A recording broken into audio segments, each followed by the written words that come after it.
जय हिंद मित्रों। History by SN में आपका स्वागत है। मित्रों, आज हम पाषाण काल से संबंधित महत्वपूर्ण तथ्यों को लेकर उपस्थित हैं, जो कि उत्तर प्रदेश तथा भारत, उत्तर प्रदेश ही नहीं सभी परीक्षाओं के लिए बड़ा ही महत्वपूर्ण है। जो कि पाषाण काल के इतिहास से संबंधित कुछ न कुछ प्रश्न आते रहते हैं। तो हम देखते हैं, आज पाषाण काल स्टार्ट करते हैं। तो पाषाण काल को पाषाण काल कहते क्यों है, इसको देख लेते हैं।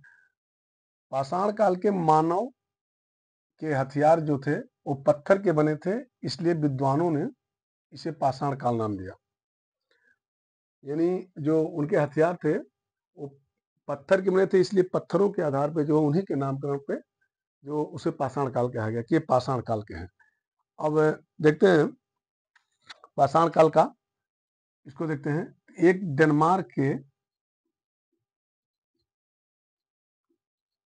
डेनमार्क संग्रहालय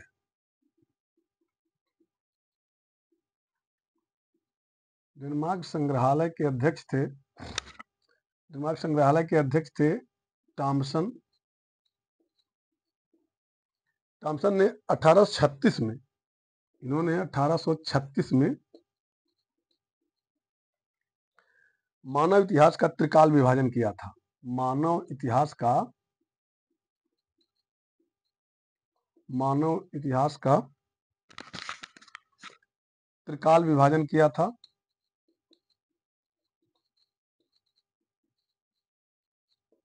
किस आधार पर किया था? पाषाण काल,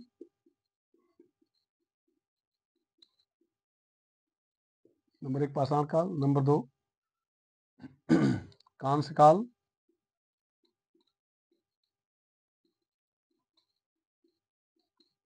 और नंबर 3 था लौह काल।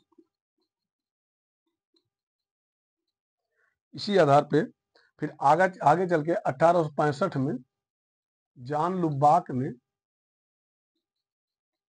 लुबाक एक विद्वान होते हैं। इन्होंने अपनी पुस्तक का नाम था प्री हिस्टोरिक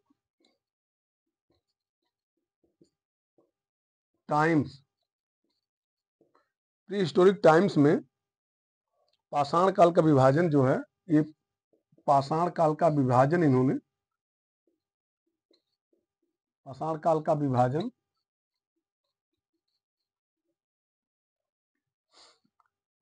विभाजन पूरा पाषाण काल और नव पाषाण काल में किया। यानी पूरा पाषाण काल और नव पाषाण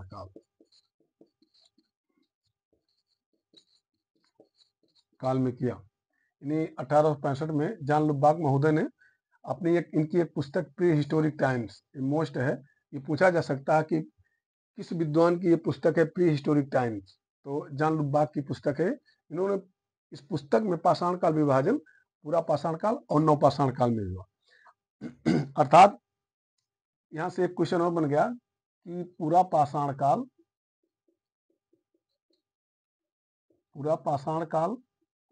और नव पाषाण काल, यानी पूरा पाषाण काल और नव पाषाण काल शब्द का सर्वप्रथम प्रयोग ये जॉन लुबाक ने किया था। आगे देखते हैं।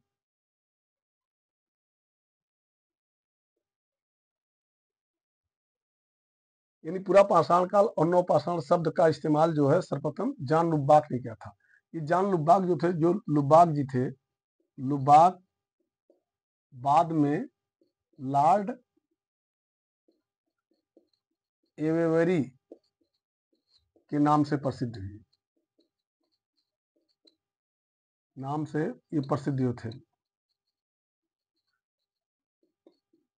लुबाक बाद में लॉर्ड एवेरी के नाम से प्रसिद्ध हुए। फिर आगे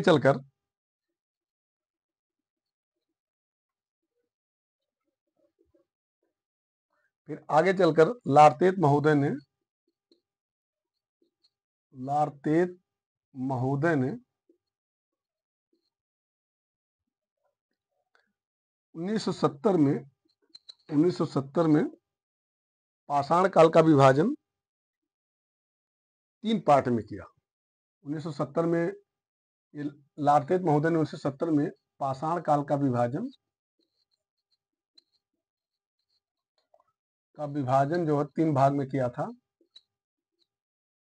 विभाजन 3 भाग में किया था। नंबर 1 पूरा पाषाण काल,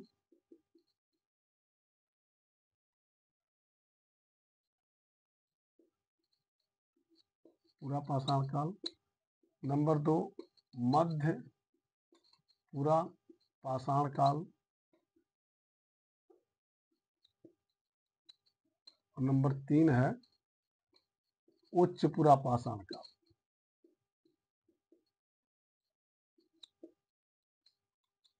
यानी ये जो लारतेत महोदय थे 1970 में, अभी पूछा जा सकता कि पाषाण काल यानी पाषाण काल का जो पाषाण काल का विभाजन 3 भागों में, पूरा पाषाण काल, मध्य पूरा पाषाण काल और उच्च पूरा पाषाण काल में किसने किया? तो इसका तीनों का विभाजन जो है लारतेत महोदय ने किया। लारतेत महोदय ने किया, ये 1970 में इन्होंने किया था। इस आधार पे रॉबर्ट्स और आगे है रॉबर्ट ब्रूस फूट महोदय को भारतीय प्रागैतिहासिक पुरातत्व का पिता कहा जाता है। रॉबर्ट ब्रूस फूट महोदय को भारतीय प्रागैतिहासिक पुरातत्व का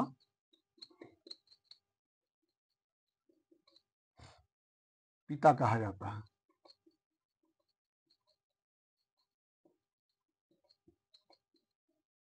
रॉबर्ट ब्रूस फूट को भारतीय प्रागैतिहासिक पुरातत्व का पिता कहा जाता है, क्योंकि रॉबर्ट ब्रूस फूट ने पुरातत्व की सर्वप्रथम खोज की थी। आगे देखते हैं। आज हम इन्हीं में से इन तीनों से पूरा पाषाण काल, मध्य पूरा पाषाण काल, उच्च पूरा पाषाण काल में से आज हम पूरा पाषाण काल के बारे में आपको बताते हैं। तो आइए देखते हैं। इसे पूर्व या निम्न पूरा पाषाण काल भी कहते हैं। तो देखते हैं।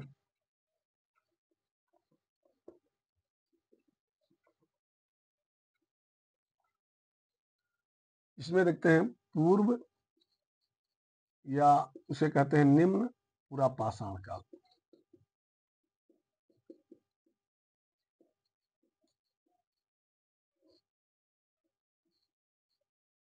तो इसको देखते हैं।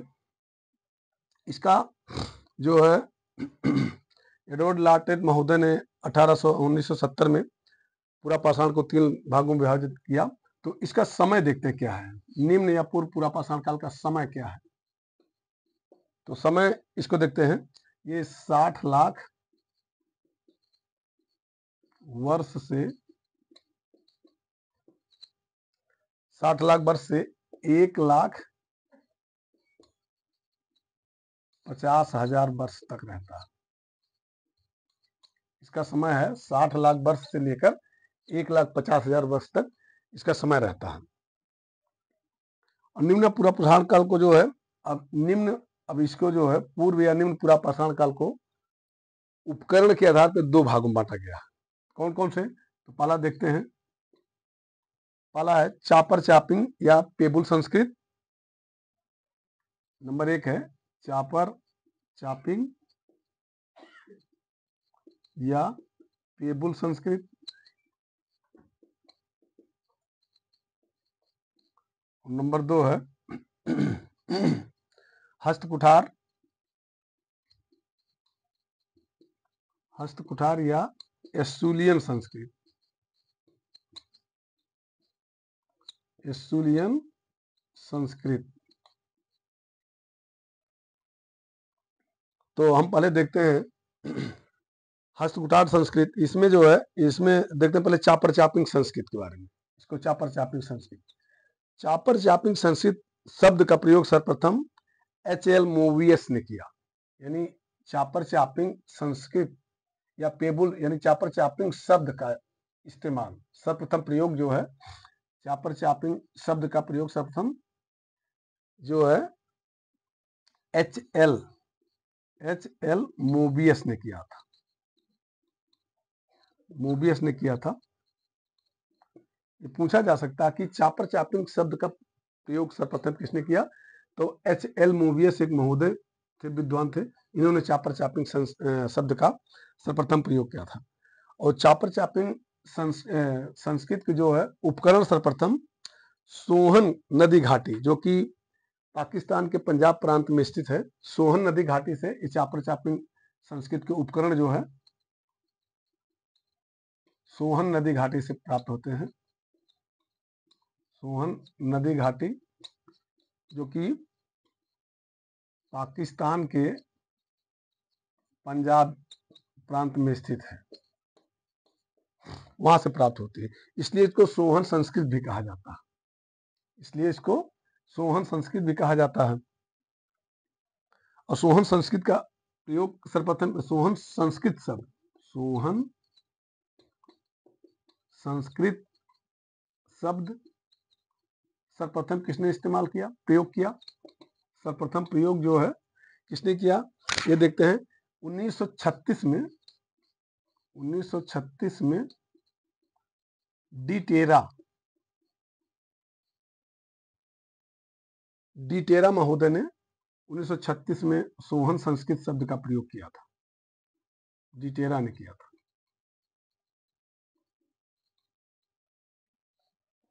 और दूसरा हस्त कुठार या एसुलियन संस्कृत।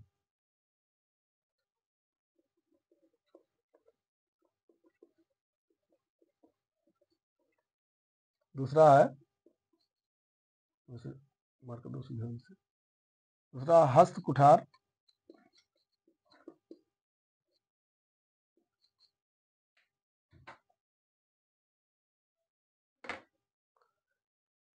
हस्त कुठार या एसुलियन संस्कृत।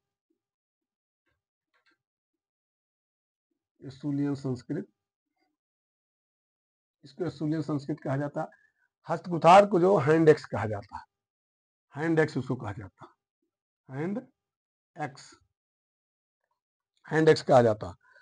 हस्त कुठार, इसको हस्त कुठार या एसुलियन संस्कृत को हस्त कुठार या एसुलियन संस्कृत को मद्रासी संस्कृत भी कहते हैं। मद्रासी संस्कृत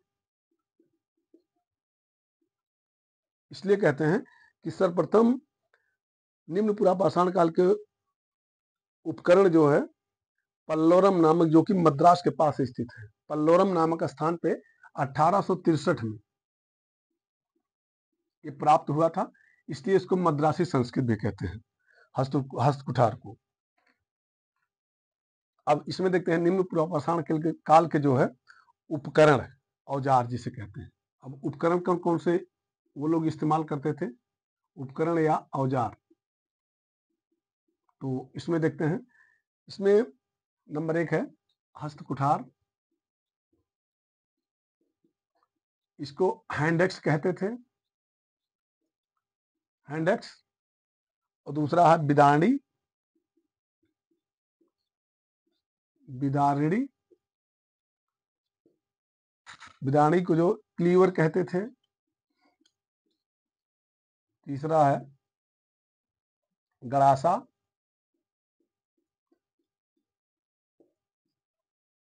गड़ासा को चापर कहते थे, और इलाहाबाद में इसको चापड़ कहते हैं, चापड़, लेकिन गड़ासा को जो है चापर कहते थे। और अगला है खंडक, खंडक, चौथा है खंडक, खंडक, ये खंडक, इसको जो है चापिंग कहते थे, यानी चापर, चापिंग, हैंडेक्स और क्लीवर, ये 4 उपकरण थे निम्न पुरा पाषाण काल में। और आगे देखते हैं। अब ये औजार बने किस चीज के थे, किस जो है पत्थर के बने थे उसको देखते हैं। ये जो बने थे किससे, ये बने थे क्वार्टजाइट पत्थर के।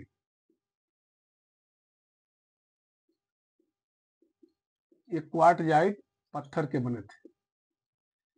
ये निम्न पुरापाषाण के जितने भी उपकरण बने थे ये क्वार्टजाइट पत्थर के बने थे। इसको कहते थे स्फटिक। आम बोलचाल की भाषा में इसको स्फटिक कहते हैं। स्फटिक लोग ज्यादा जानते हैं, क्वार्टजाइट कम। तो स्फटिक पत्थर के बने थे। और देखते हैं एक निम्न पुरापाषाण काल का स्थल जो है, कुछ स्थलों के नाम देखते हैं। चौंतरा एक स्थल है। चौंतरा चौंतरा दक्षिण भारत में है एक स्थल। ये यहां से हैंडेक्स दक्षिण का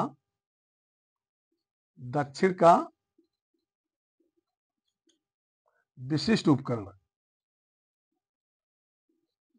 उपकरण हैंडेक्स जो है, हैंडेक्स यही से प्राप्त हुआ। और चौंतरा को उत्तर और दक्षिण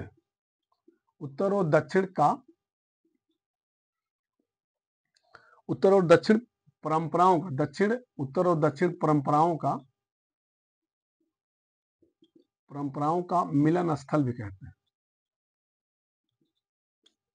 ये पूछा जा सकता है कि किस स्थल को उत्तर और दक्षिण परंपराओं का मिलन स्थल कहा जाता है, तो ये चौंतरा को जो उत्तर और दक्षिण की परंपराओं का मिलन स्थल कहा जाता है। अब स्थल देखते हैं कुछ कहां से स्थल, कुछ स्थलों के नाम हम आप लोगों को बता रहे हैं।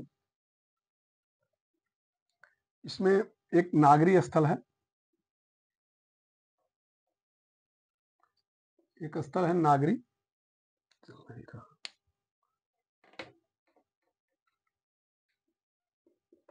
नागरी एक स्थल है। नागरी जो है ये बेराच नदी के तट पे स्थित है, जो कि राजस्थान में पड़ता है।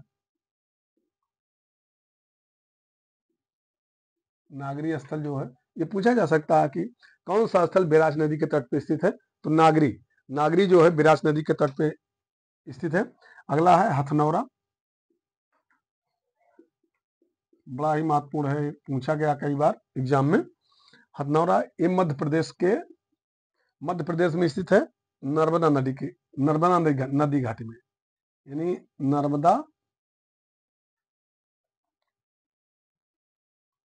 नर्मदा घाटी में स्थित है, यानी हथनौरा। अगला स्थल है बाघोर। एक बागोर है, एक बाघोर है। बागोर जो है वो गुजरात में है, और बाघोर जो है ये मध्य प्रदेश में है। एक बागोर है जो कि गुजरात में पाया गया है। तो बागोर, यहाँ पे हम बाघोर को बता रहे हैं। तो बाघोर जो है ये मध्य प्रदेश में स्थित है। ये जो है सोन नदी घाटी में स्थित है। सोन नदी घाटी में स्थित है। ये भी बड़ा ही महत्वपूर्ण स्थल है। अगला है सिहावल। ये भी मध्य प्रदेश में है। ये भी मध्य प्रदेश में है, सोन नदी घाटी में ये भी स्थित है।